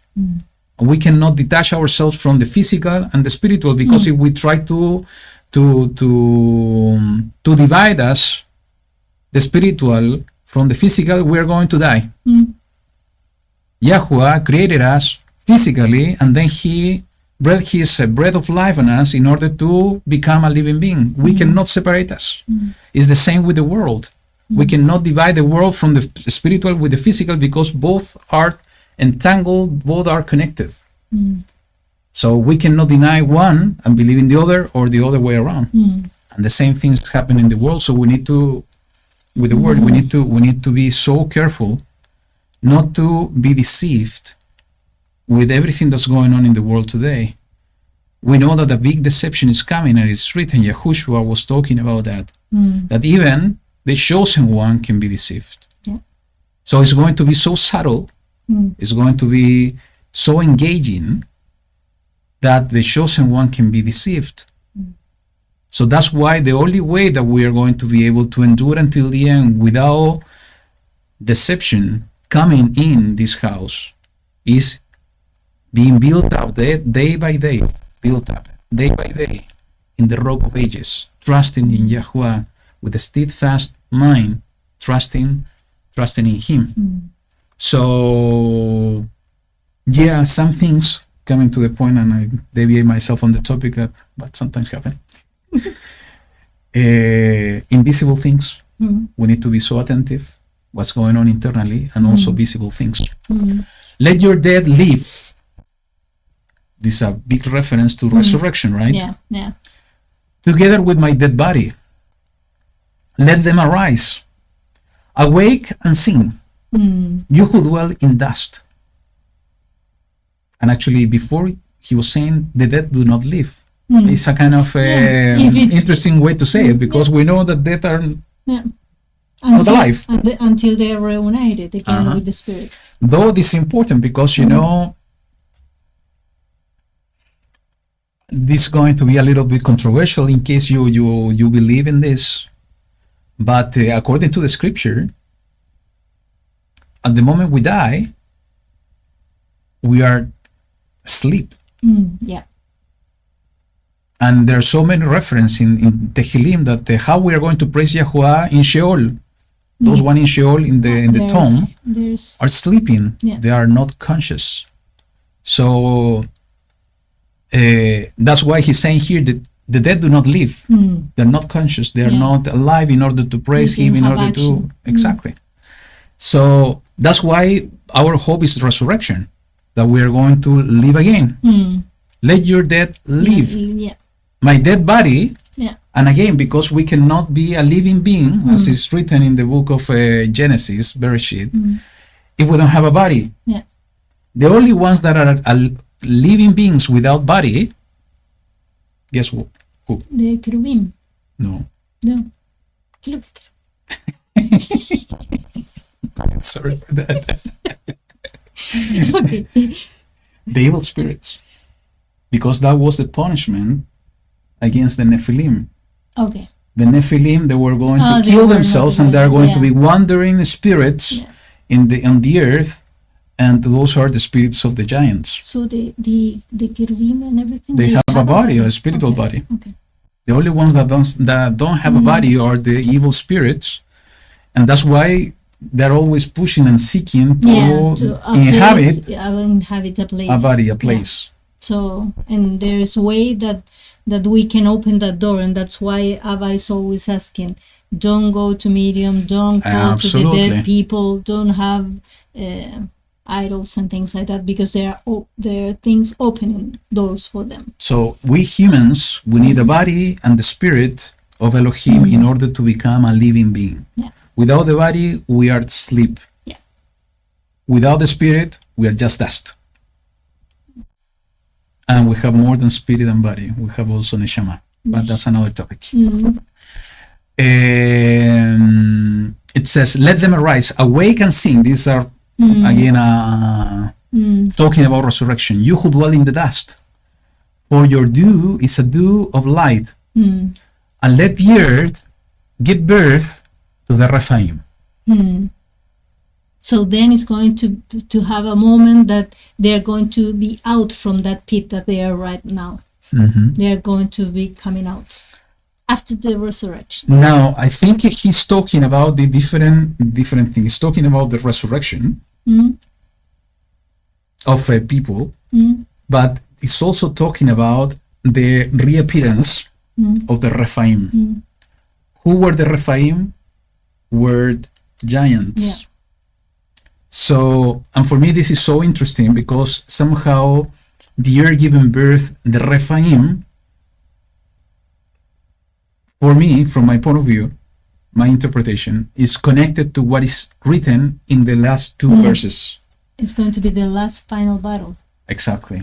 The Rephaim are going to be alive once again, though we need to recognize there are evil spirits nowadays, but there are more Rephaim, more evil spirits or giants that are going to become alive in the end times.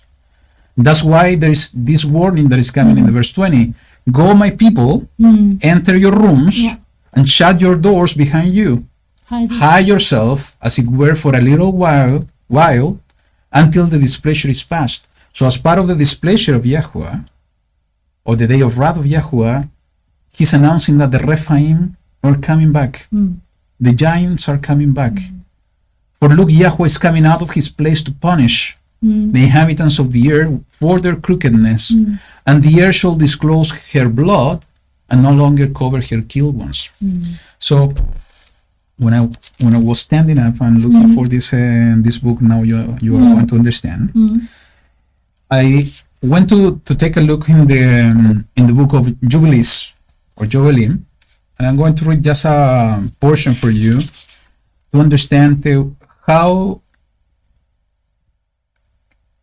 it could be that if we have evil spirits somehow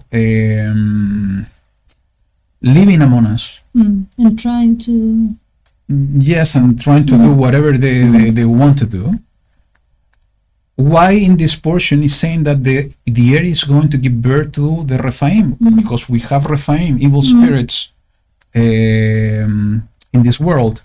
Well, in the chapter 10 of the book of Jubilees, I think is the answer for that. And I'm going to read it to you. It says the following, chapter 10 of the book of Jubilees. It says, and in the third week of this Yovel, the unclean demons began to lead astray the children of the sons of Noach, and to mislead and destroy them. And the sons of Noach came to Noach, their father, and they informed him concerning the demons which were leading astray and blinding and slaying his sons' sons. And he, Noach, prayed before Yahuwah his Elohim and said, Elohim of the spirits of all flesh, who has shown kindness to me, and has saved my sons and I from the waters of the flood, and has not caused me to perish as you did the sons of destruction. For your favor has been great towards me, and your kindness has been great to my being. Let your favor be lifted upon my sons, and let not wicked spirits rule over them, lest they should destroy them from the earth. So let me just put a parenthesis here. So evil spirits, the word, ¿cómo dice vagando? They were walking on the earth as spirits. They were not going to have peace. They were not going to sleep. One place to the other. Yeah, with no. So that was the punishment for the Nephilim. They were somehow slain, the sons of Noah, after the flood. And this is interesting because those evil spirits became evil spirits before the flood. They were not destroyed with the flood. Because they were a spirit. Interesting. So the water were not destroying the spirits. Maybe the fire is destroying the spirits. And this is something that, and maybe it's connected to what we were discussing. You know, those on high and those on the earth. Okay, but the point is, without deviating, is this was what was happening, the spirits. And there's something, a key here that we need to understand and that's why I stop as well in the verse 3. It says, let your favor in the prayer of Noah be lifted upon my sons, and let not wicked spirits rule over them. So one of the intentions of the evil spirits is to rule on the spirit of men and women. It says, rule over them. So, and this is, if we do the analysis even more, even beyond that, the intention of the world and the intention of the system of the world is to rule over us. It's exactly the same intention of the evil spirits that they want to rule over us.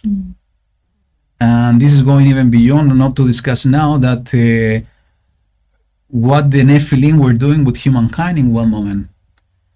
They wanted to rule over humankind. And this is exactly what they're trying to do now through different laws, through different technologies, different things, but not only on the physical, they also want to do it in the spiritual. If somehow, as you said, if we deviate ourselves from the ways of Yahuwah and we open the door, because we are a vessel, we are a house, and we allow those evil spirits to get in, what they are going to do, they are going to rule over us.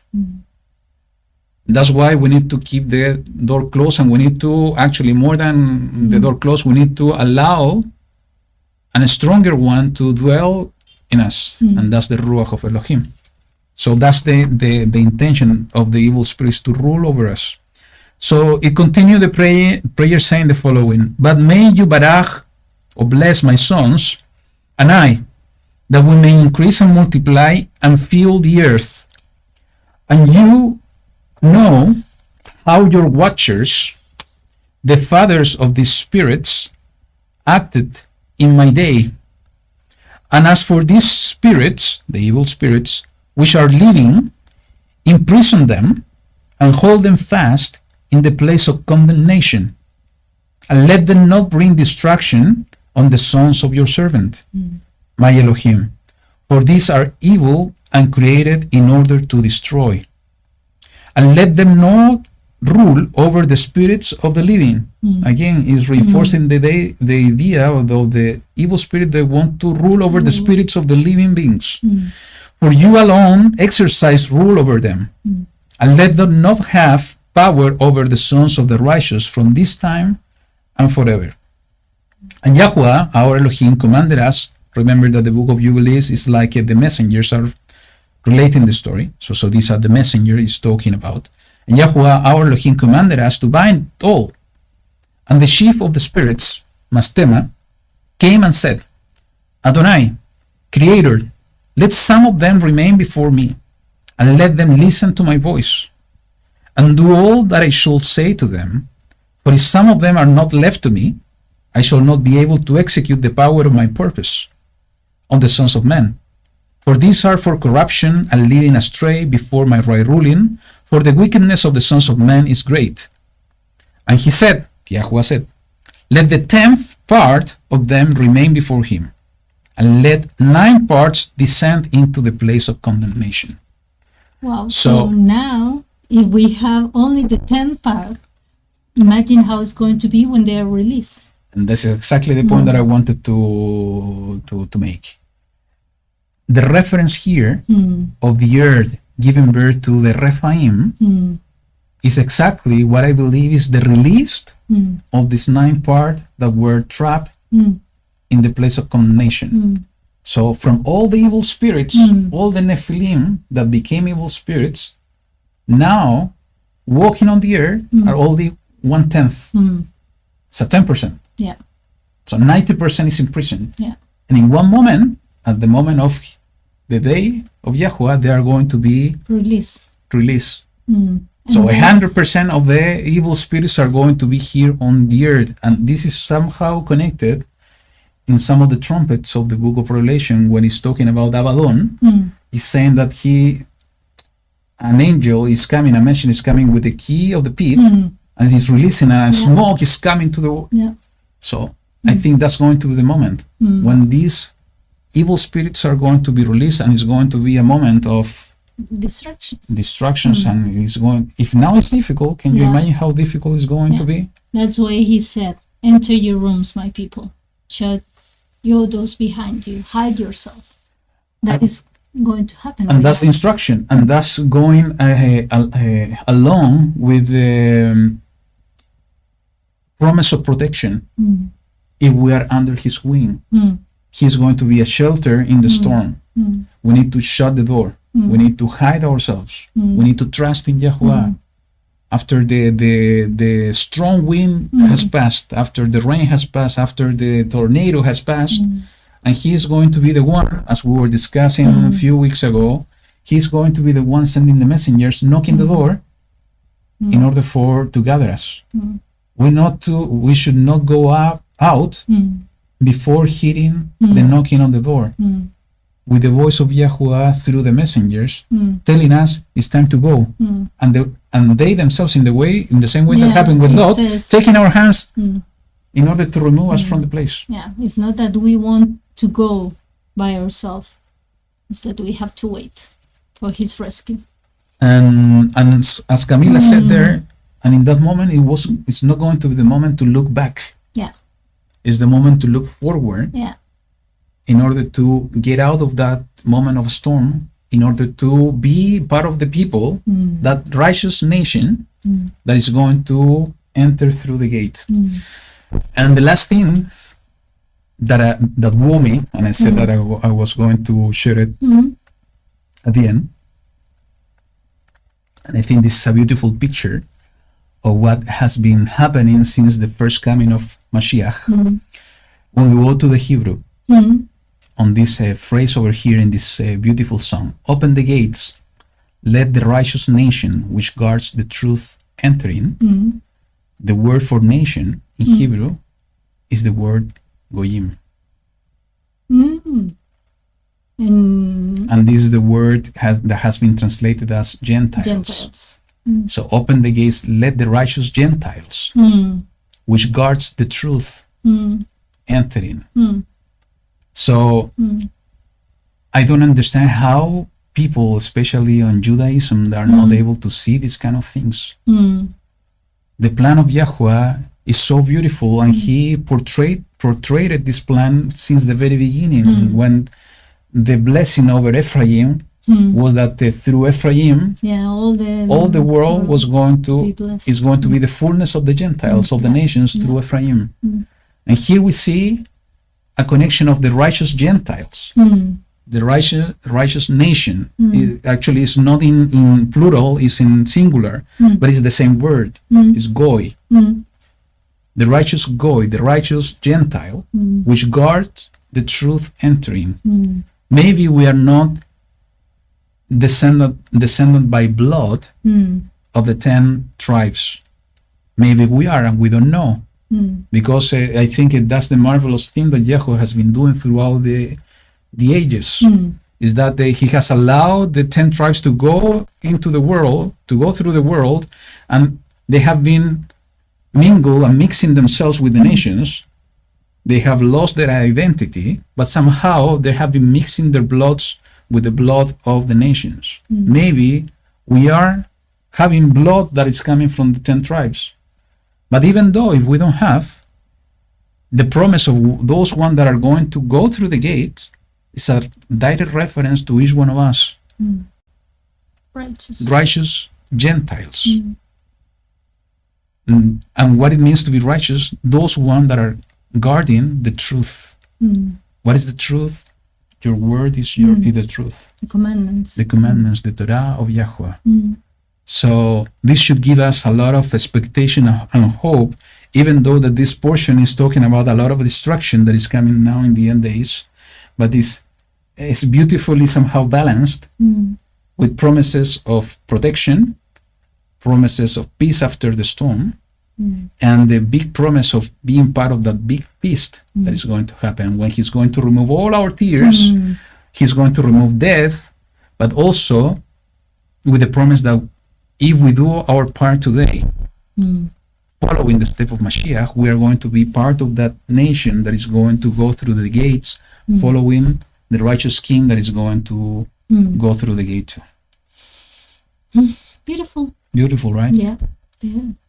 Our hope in the last part of everything that is going to happen. Good. So that's what I have for today. What about you? I don't know. I'm just feeling thankful from Abba that even though sometimes we worry too much about everything, He's given us of His peace. He's saving us every day from even ourselves. Sometimes we are our worst enemies, but He is the one who is doing the battle. True. The internal battle of our mind is so strong, and that's the first one we need to win, even before the external. Yeah. So that's why the steadfast mind, those one trusting in Yahuwah. Yeah, and if we let Him, He's going to do He's going to win the victory for us. So. Absolutely. You know, it is written. It was written there, and we didn't talk too much about it. Is that He's the one doing all our works in us. So He's just waiting for us to do the action. He's not going to force us. But if we trust and we do, He is going to manifest Himself and doing everything in us and for us. Sometimes we need to ask. Sometimes we need just to surrender. Sometimes we need just to be silent and wait on Him. Different kind of reactions from our side. Absolutely.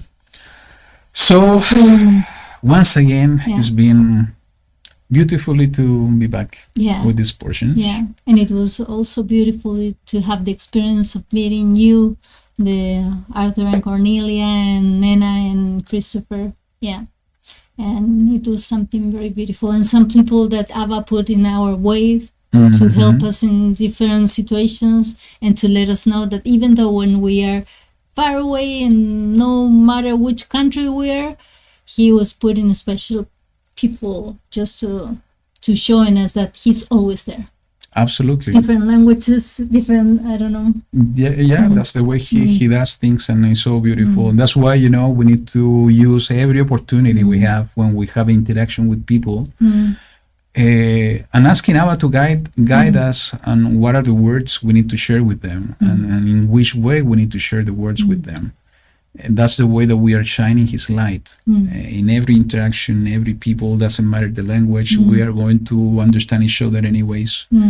But we need to use all those opportunities. Sometimes we are so, you know, connected to our own world and isolated from the outside, and that's not good. It's good to have those moments of isolation. It's so needed in order to connect it to Abba, in order to recharge our batteries, our energy. But we need to go out in order to share the word of Yahuwah in the way the people in front of us can receive it. And how we are going to know that? Yahuwah is going to reveal with His Ruach within us what we have to say, but it's important to have this type of interaction. And as you said, it's on those moments is when we're going to be able to see miracles. Sometimes we consider those miracles that are small ones, but in reality are big ones at the same time. So before leaving, it's so good to see Yaya here with us. And also it's so Joy here with us, and his tree I saw. Who is PJ? What is BJ? No, PJ. PJ. I think this is the first time that I see your name. Yes. So in case Wendy Russell, it was here. In case we missed any of you, Joy Kashu. Anyways, it's so beautiful to be here with you, to have this family out there. Yeah. And we hope in Yahuwah that we will continue next week with the next portion. So keep praying for us in the same way that we are praying for you. And we send you, each one of you, our love, a big hug. PJ used to be Pam. Okay. That's well. And we hope to see you next week. Yeah. If that's the will of Yahuwah. Keep praying for each one of the family of Yahuwah in the four corners of the earth to have the strength, to have the endurance, and to be filled with the Ruach of Elohim, because now more than ever is what we need, the Ruach within us, in order to do our part to be witnesses of the kingdom, to fulfill our purposes as children of Elohim here on the world and in this age, in these times. And the way to do it is by the strength of the Ruach of Elohim within us. So having said that, we're going to finish with a song. Shabbat Shalom. Yahuwah be with you all. Yeah. See you next week. Bye-bye. Shabbat Shalom.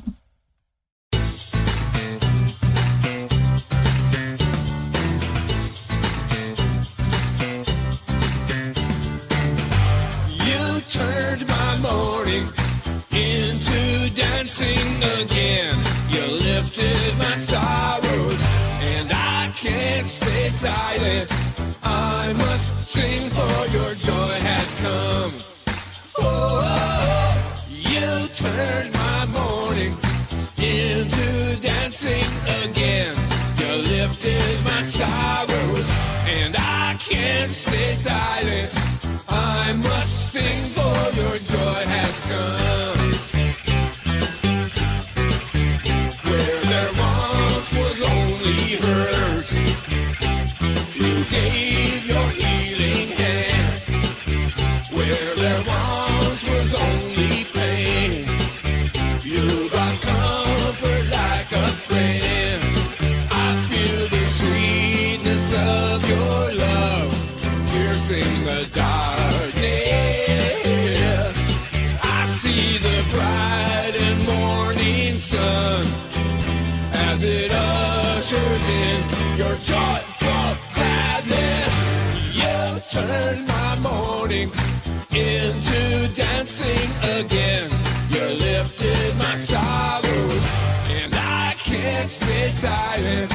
I must sing, for your joy has come. Oh, you turn my morning into dancing again. You lifted my sorrows, and I can't stay silent. I must sing, for your joy has come. Where there once was only hurt, you gave your healing hand.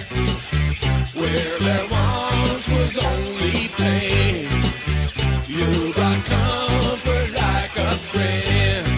I feel the sweetness of your love piercing the darkness. I see the bright and morning sun as it ushers in your joyful gladness.